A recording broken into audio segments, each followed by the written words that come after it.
Blake, when we get into the lines. I think this should just all be the effects, don't you? Is that what you want in there? Yes. Here we go. Hans is another one of those artists that always comes up with something fresh and unique and different. He's a brilliant composer who has these wonderful melodies in his head. You look at the Pirates theme, which you hear everywhere now. And for the third one, he created a whole bunch of new themes. Play the downbeat of 180. Hans has developed new themes for each of the subsequent films.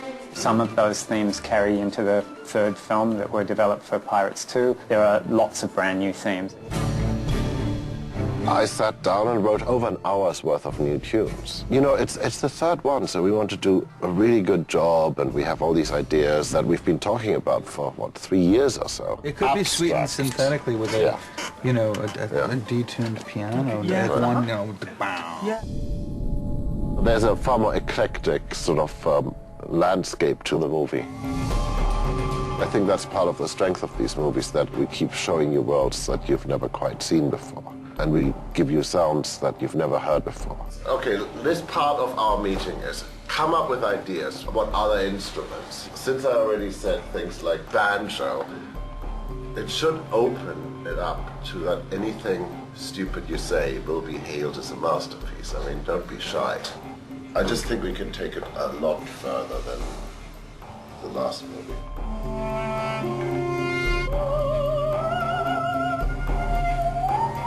On this one, I'm far more active with using instruments that aren't part of the orchestra. So it does feel more like a journey, like you're truly going to the end of the world and beyond.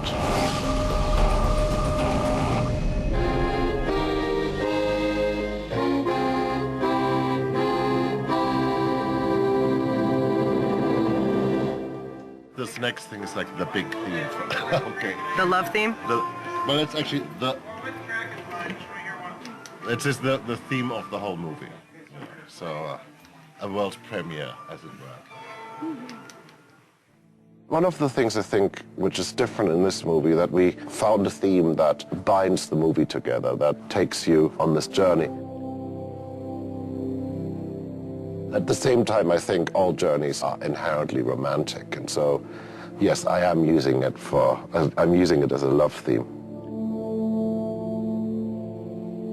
If you ever analyze it, there's like a twist of the Johnny theme in it, which is counter-imposed against the main notes of all the other themes tumbling down into hell, da da da da.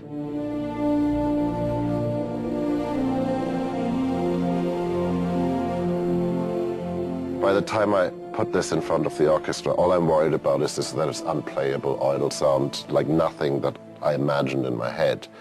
And so it's really them that remind me, after they've done a take where I was just holding my breath, hoping my heart won't stop, hope there weren't any horrible accidents going to happen out there, that I can hear them having enjoyed it. I can go, oh, okay, I've written something that they actually can get their teeth into, and it elevates it straight away, because they can find some sort of an emotional connection with it.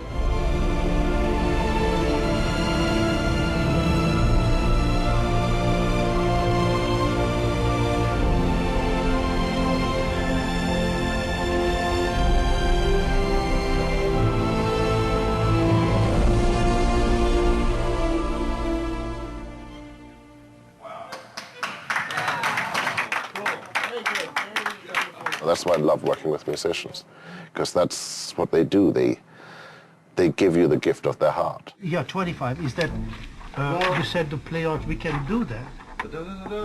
Da, da, da, da. You could just let it sing more, the whole thing.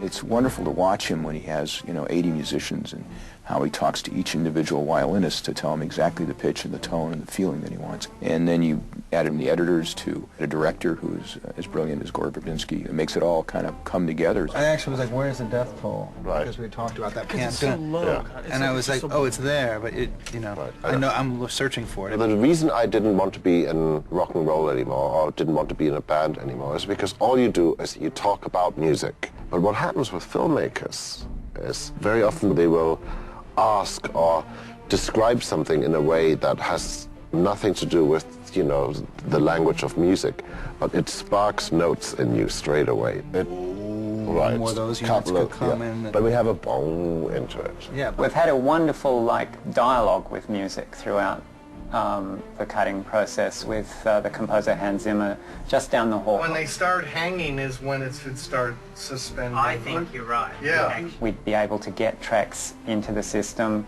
talk about them, have meetings. He'd make adjustments and we'd get adjusted versions. It really helps to kind of pre-visualize how, you know, The finished film will be. right, where we're going with it. It depends on the background play, but it seems like we could take a tail trim on the end of that shot. The Avid and electronic editing has made me rethink how we do it. And rather than starting at the end of a project, why not start at the beginning while they're shooting? And why not start giving the editors music early, because it will inspire them and things will come together and you very quickly find out what doesn't work as well. I'm saying I can play any tune through that texture. I just like the high thing. And Oh, I think if you end up doing it better, use that instead of... yeah. Some of these things go completely wrong. We have, you know, I mean, you know, this is the stuff we never talk about. When you write something and you really believe in it and it goes completely wrong. The descending into the splash, Yeah. it sort of feels like it's working, and then it goes da-da-da-da-da-da-da-da. So it kind of womp, womp, womp, instead of da-da-da-da-da-da-da-da-da-da-da.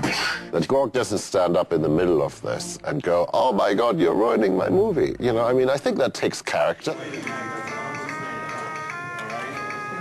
I met Gore when he was doing Mouse Hunt, and we did Weatherman together, Pirates 2. This is the Zimmer process. We have everybody in the room waiting. That's fine. And he's writing on the Casio. What do you think about this for Jack? No, I think it's good. Let's get There it. really isn't a shorthand with Gore because he's a stickler for detail. All that happens is then I try to outdo him with detail. I try to go even crazier on my orchestration, or, you know, I try to find a musician in Mongolia that he guaranteed hasn't heard of, or something like that.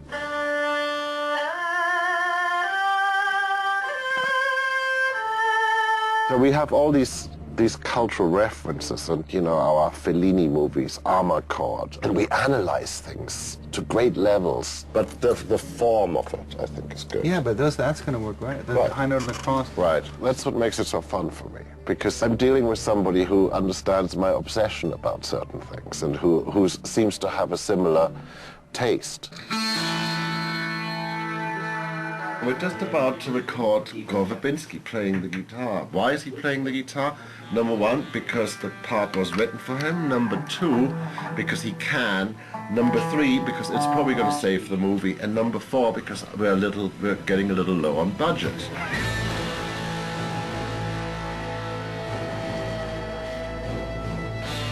He's a really good guitar player. Actually, it was interesting to do this sort of role reversal where, you know, suddenly I was the director and he was reacting the way I was reacting, by being insecure. It's too much gain, huh? The headphones are too hot now. I mean, I can't get any more distortion. Everything's on 10. He was saying, look, if it's no good, you can get somebody else. Look, I've said that to him 1,000 times. I'm loving that I don't have to fire you. It's great.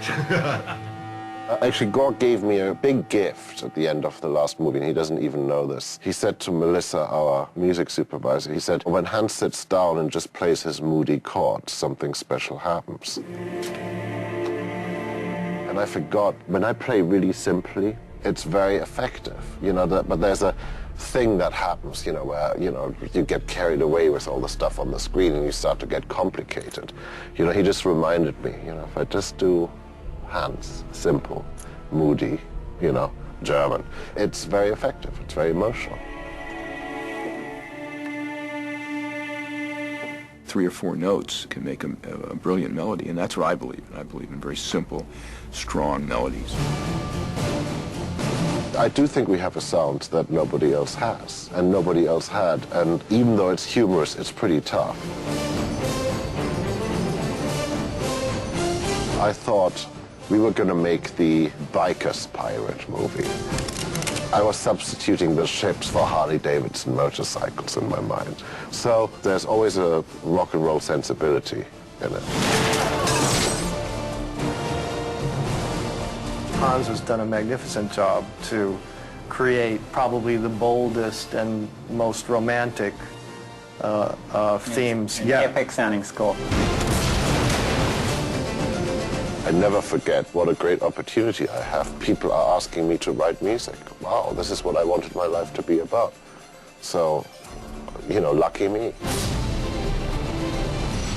Thank you.